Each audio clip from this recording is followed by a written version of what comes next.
Hey, friends, we are live. Welcome back to Notes from the Edge. This is where we have the conversations that we should have been having the whole time. I'm your host, Lisa Lacey, writer, trauma educator, author of the upcoming memoir Notes from a Certified Madwoman, launching in October, and we are on time for that. So I'm so excited. I'm really excited about our guest today, Kayla Crane, who specializes in some of my favorite topics. Relational trauma. We talk about that in here. I don't think people talk about it enough. Attachment and helping couples rebuild trust after some of life's hardest moments. And boy, isn't it hard to cohabitate healthily with another human being? Whether you've experienced betrayal, struggle to communicate with somebody, simply wondered if your relationship was healthy or too difficult, this conversation is going to help you because Kayla is a licensed marriage and family therapist based in Denver, Colorado. That's on our list to visit soon. She specializes in helping individuals and couples heal relational trauma, recover from infidelity, so hard to do, improve communication, and develop healthier ways of communicating with one another.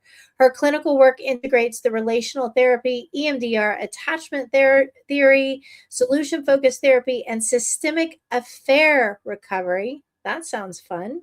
And is passionate about helping people understand how trauma shapes relationships and empower people to feel better. Kayla, thanks for coming today. How are you?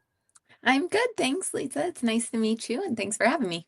Yeah, I'm so excited that we have space for these conversations. You mentioned relational trauma a Yep. lot, and I don't think that gets enough attention because it can be so destabilizing, devastating, and debilitating. So, can you talk to our listeners about what is relational trauma? So, the way that I use that term is that trauma that typically happens inside of a relationship, but we also have trauma that is outside of a relationship that impacts our relationship. But most often we see it inside the relationship with infidelity and maybe history of if one partner had an addiction or any kind of betrayal, which is infidelity is not the only form of betrayal, right? Dishonesty, there's financial betrayal. There's all Mhm. kinds of things. So typically, though, any form of betrayal or history with just like really negative conflict that didn't repair appropriately, I guess I would say, Gotcha. So it left kind of left residue. open. Yeah, Yeah, the wounds are there. The wounds are there. right. Well, many people believe that relationship problems just begin with poor communication, but you say that that's only part of the story. So what are we missing? What else is there? Well, it begins in our childhood. We bring it all in because that's where we create these beliefs from our childhood about who we are as humans. That's when we become humans. We develop all these beliefs. And so if I've developed a belief as a child that I'm not good enough, that's going to be like going to show up throughout my entire relationship. That's going It to be does. Like 30 years later in your second yeah. marriage, you're like, I'm 10 years old again. Right. And, if your partner says, hey, you forgot to pick up the mail, it's like, well, I knew it. I knew I wasn't good enough. And so that's not necessarily, a communication thing. That's more of a childhood trauma Yeah, problem. exactly. Exactly. Well, and I think if we start becoming the cultivating the observer of our own experience and our own thoughts. I had a situation, and you'll get a kick out of this because this is how sticky trauma can be. I did TikTok for 2 years, lives every day for 2 years, and it's the Wild West on there, and you get all kinds of crazy stuff on there. And I would let most comments just roll on by, and some of them were pretty nasty, um, from dudes, always dudes. Um, and this one guy says, "Your hair would look better longer," and I just kind of let it go. But Kayla, 3 days later, I'm still thinking about that comment. Yeah. And so I had to stop and I had to go, wait a minute. It's been 3 days. Why am I still thinking? Do you know why? Because my hair was never good enough for my mother. I don't care if it was purple or blue or black or short or long. It was never good enough for my mother. So, dude put me back into being like a 10-year-old girl again. But what was cool about that experience is when you work with people like yourself to really excavate, you start noticing you're not on autopilot anymore, right? Right. Yeah. Yeah. And with that example, it wasn't about your hair. It was about you. And so my hair can usually be replaced with I. Like I'm not good enough, right? And so Yeah. those messages, while your mom probably didn't have any negative intent, she didn't want you to feel like you weren't good enough. You took that in and filtered it and thought, well, and that's what kids do. Kids Mhm. personalize everything, right? It's the world All is our about fault. them. Yeah. Yeah. Yeah, and so it's not just your hair. You were getting a message, I'm not good enough. Yeah. Yeah. And I spent many years trying to prove that I was. Well, okay, so when somebody has experienced trauma, how does it quietly sneak up on you in, say, a healthy relationship? Give us like maybe an example of that. Yeah, so kind of like what I was saying, because we all have that. Even if you don't have trauma, we have these beliefs that we develop, and we never know what's going to create a belief in a child. So, Um, that can be even somebody with undiagnosed ADHD, as a child or even diagnosed, their teacher might have said, like, why can't you remember your homework? And then Mhm. again, they like personalize that, right? It's all Yeah. about me. There's something wrong with me because they have to make sense I'm of that. Why defective. can't I? Yeah. Yeah, why can't I remember that? And so what happens is we start responding to situations that aren't in front of us. I was just working with Yes, we someone the do, other don't we? I was just working with someone, the other day, and they were saying like, I don't know why when I asked my partner, for how much the grocery bill was, they get so defensive. And oh, okay, well, mom used to always say, whatever it was. And so we do that constantly. We all do it. We respond to something that's not in front of us, and what it is, it's from our past. And we Yes. respond. My husband I and I always had tell an people, I argument don't about biscuits and gravy the other day. It was not about the biscuits and gravy. We ended up eating them, no. but it was not about the biscuits and gravy. Yeah. It's not. And I tell people I don't like the term overreaction, but when you see what maybe from an outside perspective looks like a disproportionate response, that's a Oh, I clue. like that. Disproportionate response because it Yeah, takes the shame out of it. right. Yeah. Yeah. I And love it's a that. clue. Oh, this Yeah. is something It's bigger data. here. Yeah, Yeah. exactly. It's information. Yeah, I love that. Yeah. Disproportionate. So, okay, so when somebody says, does something that seems disproportionate to what just has happened, there's layers there, right? Yeah, exactly. Exactly. So, what do you tell couples to do? Say, I'm just for hypothetical reasons, I might be the disproportionate one. What do you tell couples to usually do in that situation Mhm. when it's not about the biscuits and gravy or the hair? So ideally, you can kind of identify, oh, this doesn't really fit here. And if you've done your work, you might have a suspicion as to what some potential triggers are. Love it. And in that, I do relational life therapy. So relationality is how can I support my partner when they're not at their best? How can I if they're not regulated, how can they borrow some of my regulation, and support Ooh, each dig other in into that? that. Elaborate on that, because I don't know if Yeah. I don't know if I want Brody borrowing my energy over here. I don't Yeah. got a whole lot of it. Yeah. No, it really, that is relationality. We can't always be at our best. I always tell people, but if you can take turns, then it can still work, Exactly. A you know? relationship is never 50-50. It's It's never 50. 80-20. It's sixty Yeah. forty. I think the hardest times, because both Brody and I struggle with mental health struggles. We're in recovery from addiction. I think some of the challenge is us recognizing that in each other, right? Yeah. Like, Mhm. and stopping. Sometimes you just got to pause and stop and go, okay, we're about to get ridiculous here, right? Yeah. Yeah. I mean, it Taking just, that is one of the most important tools that you can use in a relationship is a break. uh, And the key to a break is to always set a time and always come back to it at that agreed upon time. But that gives you the ability to use any tools you've developed. But when you're dysregulated, it's unreasonable to expect you to use your tools, and because you can't so access them. no, you're in They're not you're in there. that yeah, you're in like Yeah. survival mode. And so Yeah. again, if you can make the agreement when you're both regulated that like, hey, we're both doing our best. We talk, the purpose of communicating is to make things better.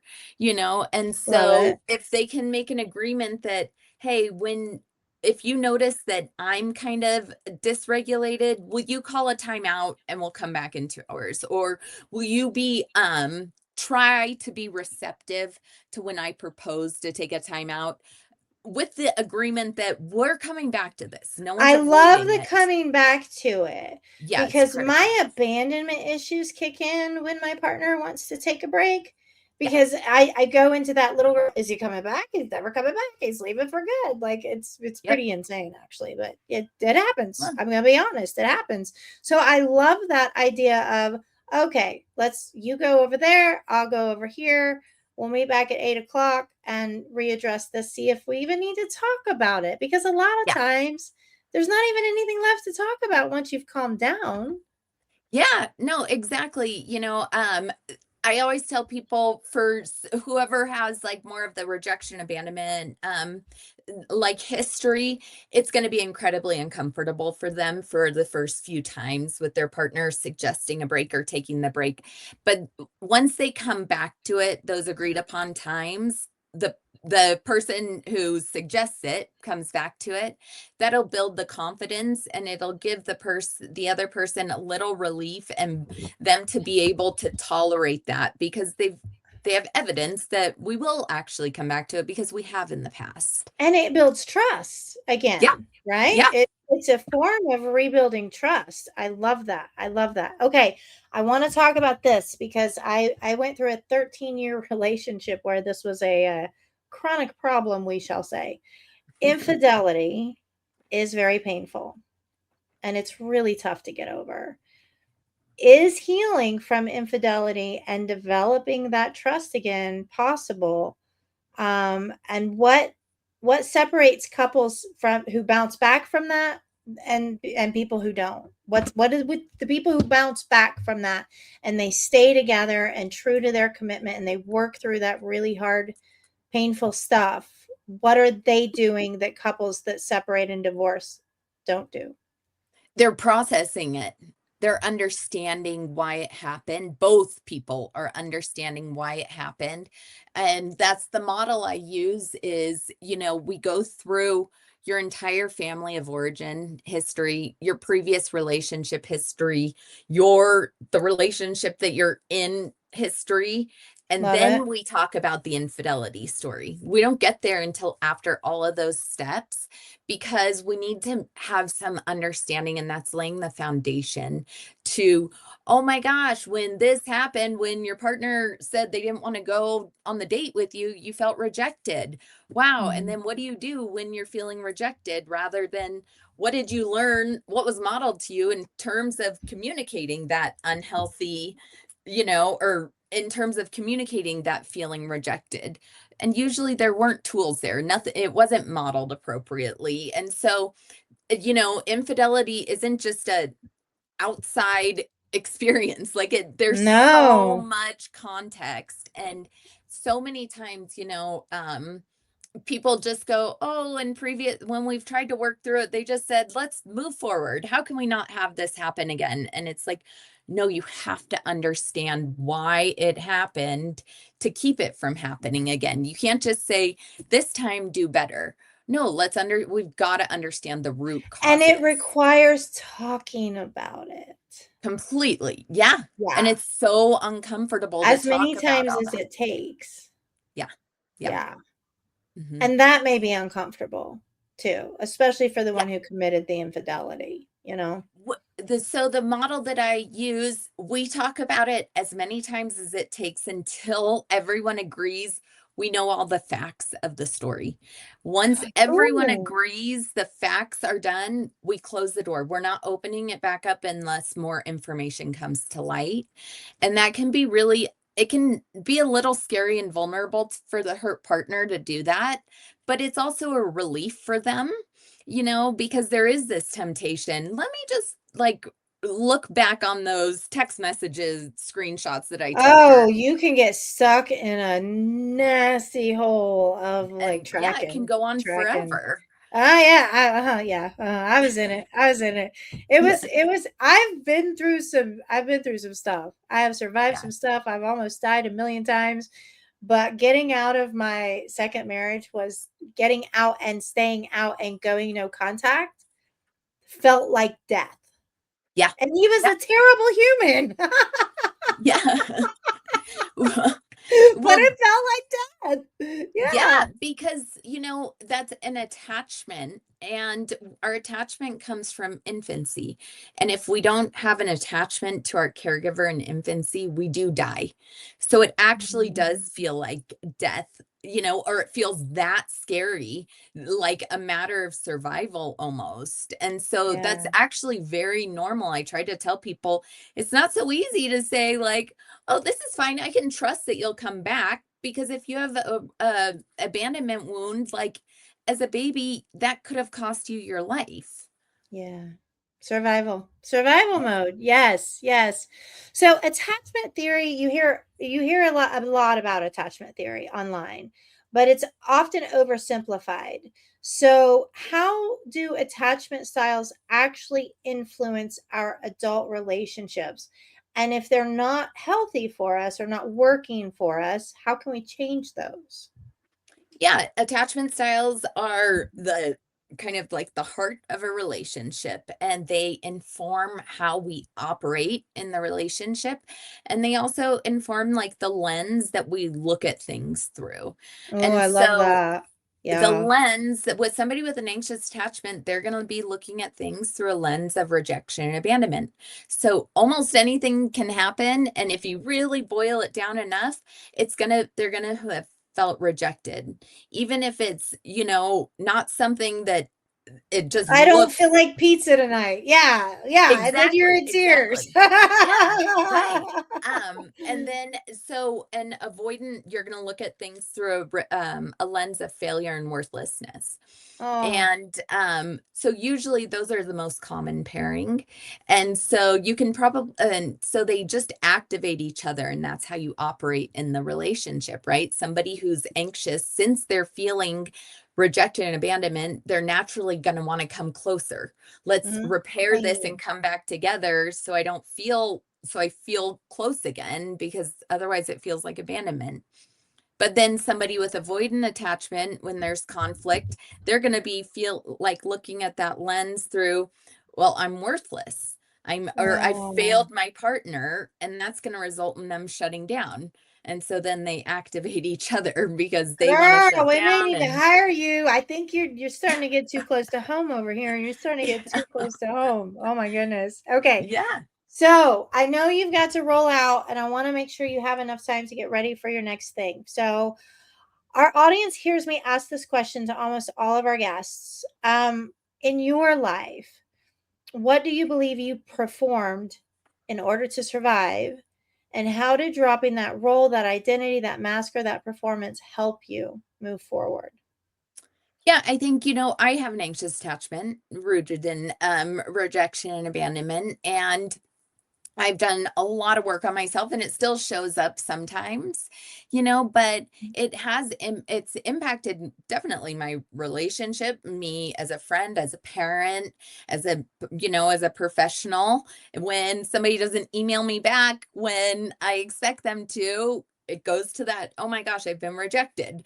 Yeah. Of course, I've got small children, and when they say, you're such a mean mommy or whatever, they get mad at me. It's like, it feels like rejection. So my own work has been number one, like the awareness and really the understanding of what that is, where it's coming from, And and me compassion to ourselves too, right? Like a yeah, lot of right. compassion. Like it's okay. It's understandable. I think Yeah, if we can validation. yes, Mhm, self-validation, like telling ourselves anybody that endured what you did would mhm. feel the same way, right? Yeah, So you have yeah, to talk to yourself with that instead of the blame and the judgment and the I shouldn't be and I could be and I would be and all the woulda, coulda, shouldas. So, okay, and what do you feel like, Kayla, we're not having enough conversations about right now that we need to be uh, talking about more?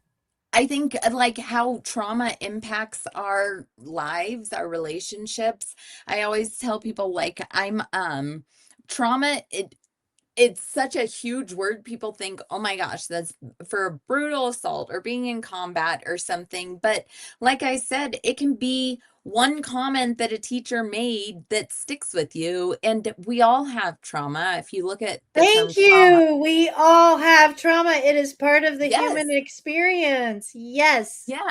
If you look Yes. at how they use it in the medical field, right? Somebody might get like a paper cut and they'll say that's a trauma to your hand. Mhm. And so it doesn't need to be this huge thing, but it No, impacts but us in every 1,000 way. paper cuts are gonna hurt, Yeah. you Yeah. know? Yeah, Right. 1,000 paper cuts are gonna hurt. Well, I love that, I love that. Well, Kayla, thank you for bringing both your clinical expertise and your compassion to this conversation and reminding Yeah. us to be compassionate with ourselves. Relationships can become the places where our deepest wounds show up. So, guys, if you're feeling super stuck, Kayla knows her stuff. If you're in a relationship and or even if you're single and you want to be healthy for your next relationship, reach out Yeah. to Kayla. Kayla, where can people find you? And we'll make sure all of it's posted here, but where can they find you? Yeah. My website's just southdenvertherapy.com. And I'm also on Facebook and Instagram, South Denver Therapy. All right, perfect. We're going to make sure all those links are up. Thank you Yeah. for joining us today. And friends, thank you for listening today. If you're struggling, you know where Kayla's at. All her links will be listed here. And remember, ask yourself, what did you perform in order to survive? And is it still serving you? And if it isn't, what will you gain by dropping the role, the mask, or the performance? And start talking about the thing that you don't want to talk about. I'm your host, Lisa Lacey, friends. Welcome to the Edge. We'll see you next time.